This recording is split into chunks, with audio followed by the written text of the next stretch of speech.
How to combine videos on Instagram Reels. Hello everyone, welcome to this channel. I'm here to help you out today, so without any delay, let's get started. Now, in order to combine videos on Instagram Reels, first of all, launch the Instagram application on your device and make sure you are logged into your account.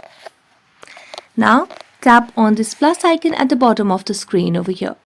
Then tap on the Reels section and select any of the Reels over here. You can select from one to many more.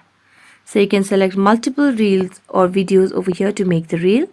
I'm going to select over here and then tap on next. Give you a suggested audio. You can skip it as well if you want. So as you add all the videos here, you can make necessary edits, and here you can see you have combined all the videos for the Instagram Reels on Instagram itself. You can add clips, you can add audio, text, stickers, and so on. You can also do voiceovers, add captions, and so on.